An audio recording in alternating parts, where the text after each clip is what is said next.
मेरा नाम अविनाश और आज मैं आप लोगों को मेरे बड़े भाई के साथ घटे एक किस्से के बारे में बताने जा रहा हूँ। तब मेरे भाई की उम्र रही होगी लगभग 17 साल और मेरी 11 साल। मुझे याद है कुछ समय के लिए भैया और मैं हम दोनों मामा जी के घर गए हुए थे, लेकिन वहाँ पे कोई ना कोई तो बात हुई थी जिसके चलते भैया और मुझे मामा के घर से अगले ही दिन सुबह निकलना पड़ा था। लेकिन वो क्या बात थी मुझे उस वक्त तो समझ में नहीं आई, लेकिन बाद में मुझे उसकी असल वजह पता चली। जब मामा के घर से हम दोनों वापस लौट आए थे तो भैया के चेहरे पर थोड़ी सी घबराहट अलग से दिखाई देती थी। मैंने पूछने की कोशिश करी, लेकिन भैया मुझे कभी भी बताते नहीं थे कि असल में उनके साथ हुआ क्या। जब हम दोनों अपने घर पहुंच गए और जैसे जैसे दिन बीते तो भैया भी धीरे धीरे करके नॉर्मल हो गए। उनके चेहरे से घबराहट मानो एकदम से हट गई थी। लेकिन उसके कुछ ही दिनों बाद भैया के साथ कुछ अजीब अजीब सी घटनाएं घटनी शुरू हो गई। वो बताते थे कि वो जब भी कभी किसी मार्केट से या फिर कहीं किसी काम के लिए जाते थे तो उन्हें एक औरत दिखाई देती थी। और वो औरत ऐसी नहीं कि हर बार अलग दिखाई देती हो, बिल्कुल एक औरत साधारण सी जो साड़ी में रहती थी। कभी किसी दुकान के बगल में तो कभी किसी ठेली के सहारे, कभी किसी चलती रोड के बगल में तो कभी किसी अनजान घर के ठीक बाहर खड़े होकर वो भैया को घूरा करती थी। भैया उसे देखकर काफी डर जाते थे।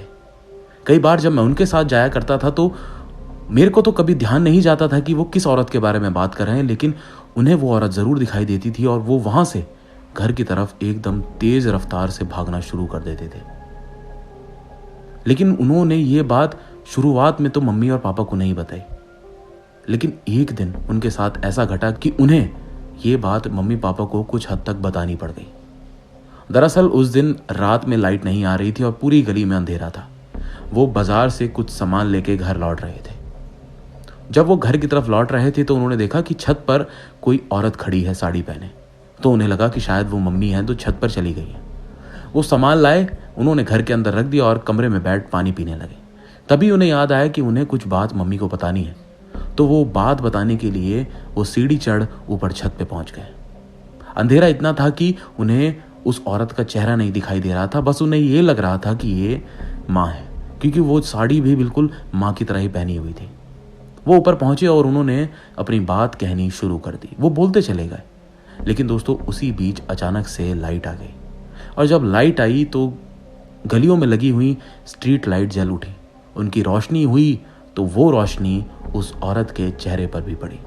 और जब भैया ने उस औरत का चेहरा देखा तो वो औरत कोई और नहीं बल्कि वही औरत थी जो उन्हें बीच रास्तों में खड़ी दिखाई देती थी, जिसे देखने के बाद वो एकदम घबरा गए और वहीं पे उनकी धड़कनें एकदम बढ़ गई। लेकिन उसके बाद उन्होंने एकदम से चिल्लाया, जिसकी चिल्लाने की आवाज़ मैंने खुद सुनी थी। जब चिल्लाने की आवाज़ सुनी तो मैं और पापा हम दोनों ऊपर छत की तरफ भागे। जब हम दोनों छत पे पहुंचे तो हम दोनों ने अपनी आंखों से भैया को छत पे बैठे हुए देखा, ज़मीन पे। जब हम दोनों छत पे ऊपर पहुंच गए तो हम दोनों ने देखा कि भैया छत पर बैठा हुआ है और उसकी सांसें बहुत तेज चल रही हैं। पापा और मैं दोनों घबरा गए और पूछने लगे कि क्या हुआ। भैया उस समय बोल नहीं पा रहा था तो पापा और मैं भैया को किसी तरह नीचे लेके आए। जब भैया थोड़ा नॉर्मल हुआ तो उसने बताया कि पापा मुझे कई दिनों से एक औरत दिखाई दे रही है, वो साड़ी में रहती है। पहले तो वो सड़कों पे मुझे दिखाई देती थी, लेकिन अब वो पीछा करते करते मेरे घर तक आ गई है। पापा को समझ नहीं आया कि किस औरत के बारे में बात कर रहा है। पापा का ध्यान उस तरफ इस पे नहीं गया कि ये किसी ऐसी औरत की बात कर रहा है जो एक साधारण मनुष्य नहीं बल्कि कोई नकारात्मक ऊर्जा। भैया कहने लगा कि वो एक औरत पहले मुझे सड़कों के किनारे दिखाई देती थी, राह चलते दिखाई देती थी, लेकिन आज पहली बार वो हमारे घर तक आ गई। उसने बताया कि आज उसने मुझसे बात तक करने की कोशिश करी। पापा ने पूछा कि वो क्या बात कर रही थी। भैया ने बताया कि वो बस कहती है कि मेरे पति को ढूंढ दो, तुम उसे मेरे को ढूंढ के दे दो, मैं तुम्हारा पीछा छोड़ दूंगी। पापा को कुछ समझ नहीं आ रहा था कि आखिरकार ये कैसी और क्या बात कर रहा है, लेकिन भैया ने अभी भी कुछ ऐसी असल बात थी जो पापा को पूरी तरह से नहीं बताई थी। लेकिन जो घटना उसके साथ घर लौटने के बाद जो हुई थी वो सारी उनने बता दी थी, लेकिन जो मामा के घर असल घटना हुई थी उसके बारे में कुछ नहीं बताया था। पापा को कुछ समझ नहीं आया, लेकिन उतने ही देर में मम्मी घर लौट आई। तो भैया ने जब मम्मी को देखा तो पूछा कि तुम कहाँ थी मम्मी? तो उन्होंने बताया कि मैं तो पड़ोसन के घर में थी। वो कहने लगा कि मैं सोचा कि तुम ऊपर हो तो मैं ऊपर भाग गया, लेकिन जब मैं ऊपर पहुंचा तो देखा कि वो तुम नहीं बल्कि कोई और थी।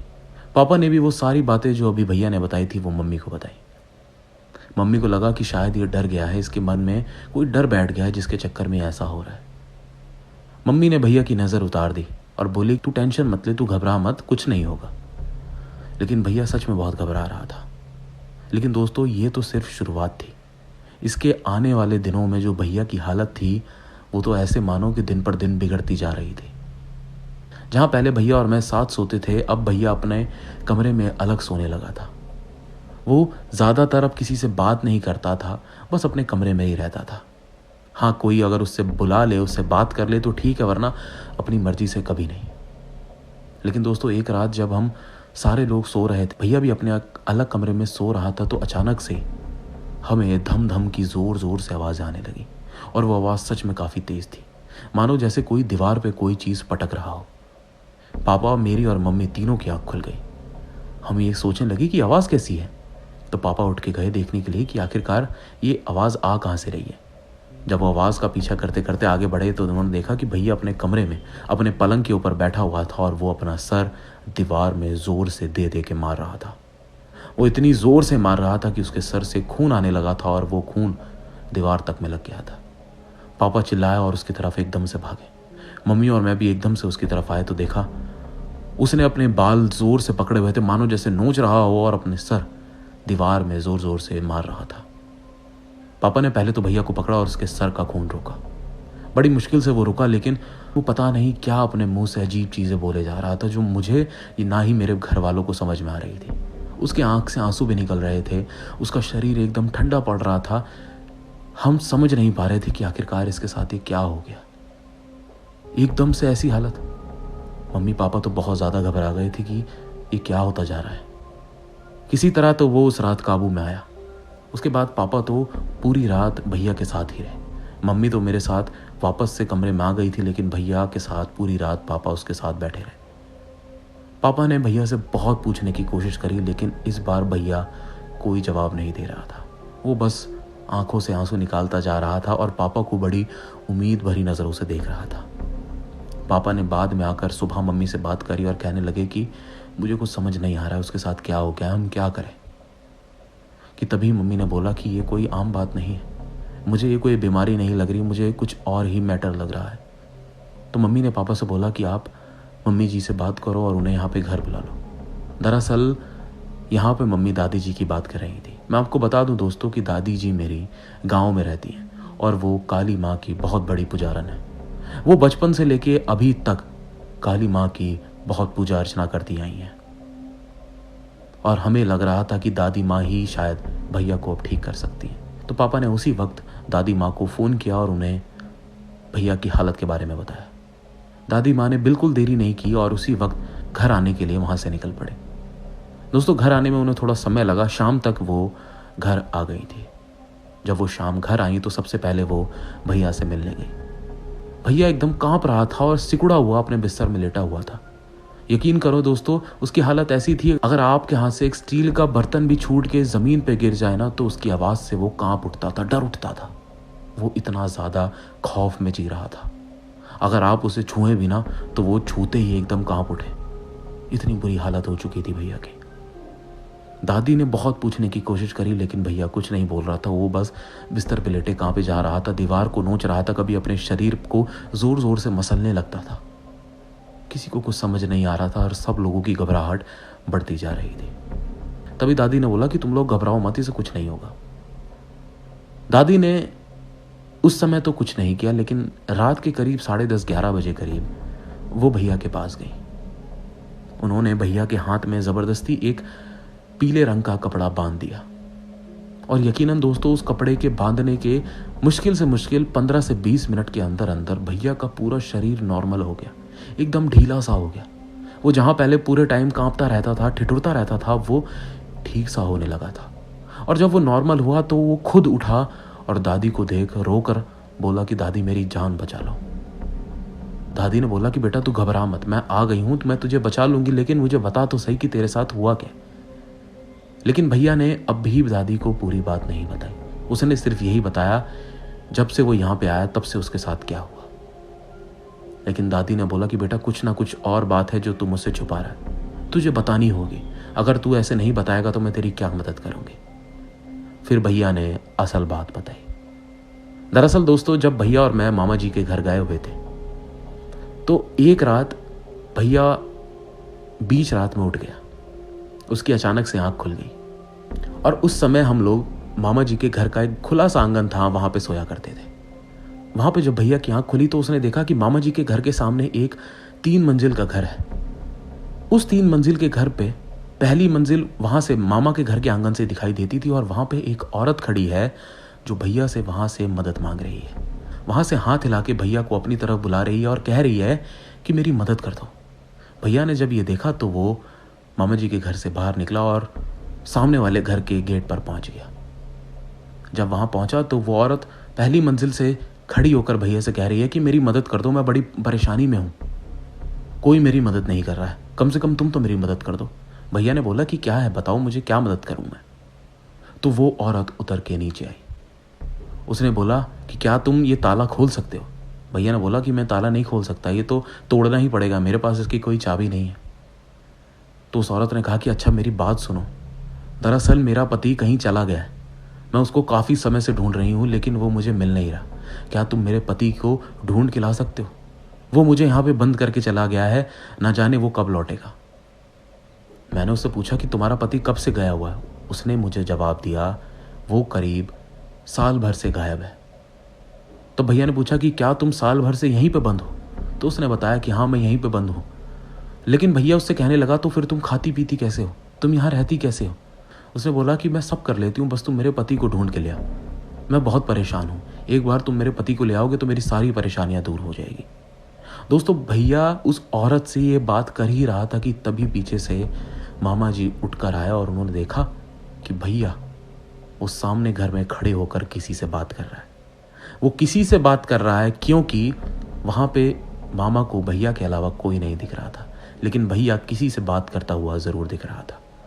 तो मामा ने वहां से भैया को आवाज लगाई और बोला कि तुरंत इधर आ, वहां पे मत खड़ा। तो भैया वापस से मामा जी के पास चला गया। बोला कि मामा जी, ये औरत जो आपके घर के सामने है ये मुझसे मदद मांग रही है, बड़ी अजीब औरत है, कह रही है उसका पति साल भर से बाहर है, ताला लगा के वो चला गया है, ये कैसी औरत है और ये यहाँ पे रहती कैसे है? मामा ने बोला इस घर में कोई औरत नहीं रहती। भैया कह रहा क्या मतलब? मामा ने जब असल बात बताई तो भैया की रूह कांप गई। मामा ने बताया कि जिस औरत की तुम बात कर रहे हो ना, वो औरत 1.5 साल पहले मर चुकी है। ये बात सुनकर भैया चौंक गया और घबरा गया। भैया कहने लगा कि मामा झूठ मत बोलो, डराओ मत।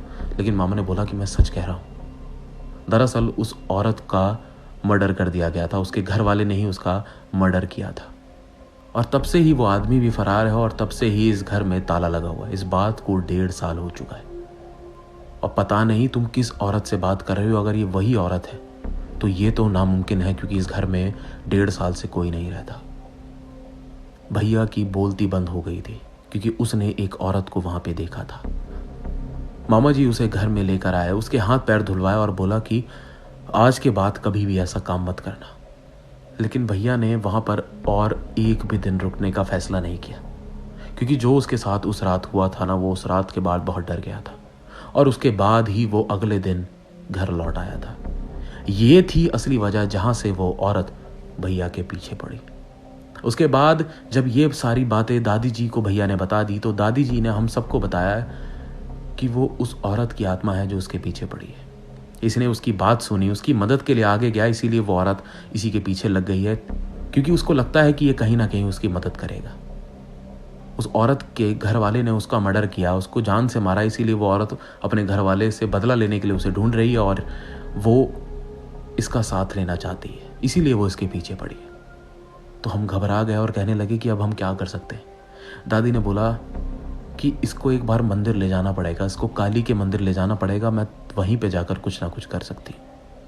तो अगले दिन शाम के हम भैया को अगले शहर में ही एक बड़े काली के मंदिर लेकर गए। वहाँ काली माता का मंदिर था जहां पर काफी सारे भक्त आए हुए थे। थोड़ी देर बाद हम सब लोग वहां पे बैठे और हमारे सामने ही दादी ने कुछ पूजा करनी शुरू करी। और जैसे जैसे पूजा आगे बढ़ रही थी वैसे ही वैसे भैया एकदम से नॉर्मल होता जा रहा था। उसका शरीर ढीला होता जा रहा था, उसकी घबराहट कम होती जा रही थी और वो एकदम ठीक होता चला जा रहा था। करीब दादी ने 1 घंटे तक वो पूजा करी और उस पूजा के पूरी हो जाने के बाद भैया एकदम ठीक हो गया था। लेकिन दादी ने बोला कि इसके पास अभी जितने भी कपड़े हैं और ये जितने कपड़े वहां पर लेकर गया था वो सारे कपड़े या तो जला दो या तो किसी गड्ढा खोद के उसमें दबा दो। वो कपड़े इसके पास नहीं होने चाहिए और इसको घर ले जाकर पानी में गंगा जल मिला के नहला दो। जैसा जैसा दादी ने हमें बताया हमने भैया के साथ वैसे ही किया और उसके बाद भैया की सेहत में सुधार आना बहुत तेजी से शुरू हो गया। अगले दिन ही भैया हमसे अच्छे तरीके से बात करने लगा, लेकिन उसके शरीर में बहुत कमजोरी आ गई थी। धीरे धीरे भैया रिकवर हो गया और बाद में 3 से 4 दिन के अंदर ही भैया एकदम ठीक था। वो तो दादी का बहुत शुक्र था कि वो सही समय पे आके उन्होंने भैया को ठीक कर दिया, नहीं तो ना जाने भैया के साथ क्या हो जाता। पूरे घर वाले तो डर गए थे, सहम गए थे कि अच्छे खासे लड़के के साथ ही क्या हो गया। उस दिन के बाद से हमारे घर वाले काली माता को बहुत मानते हैं। हम हर महीने 2 बार उस मंदिर में जाते हैं, काली माता की पूजा करते हैं और उसके साथ साथ उनको लेकर दिल में श्रद्धा और ज़्यादा बढ़ गई है। दोस्तों, यही थी आज की कहानी। आशा करता हूँ आपको कहानी पसंद आई होगी। अगर पसंद आई तो वीडियो को लाइक कर और कमेंट करके भी ज़रूर बताएं आपको कहानी कैसी लगी। अगर आप लोग चैनल पर नए और मेरी कहानी पहली बार सुन रहे हैं तो इस चैनल को सब्सक्राइब कर बेल आइकन भी ऑल पे करें, क्योंकि मैं ऐसी कहानियाँ और लेके आता रहता हूँ। दोस्तों, आपको और आपके पूरे परिवार को चैत्र नवरात्रि की हार्दिक शुभकामनाएं। मैं दुआ करता हूँ कि माता रानी आप सब पे अपनी कृपा बनाए रखें। फिर मुलाकात होगी एक और नई हॉरर स्टोरी के साथ। नमस्कार।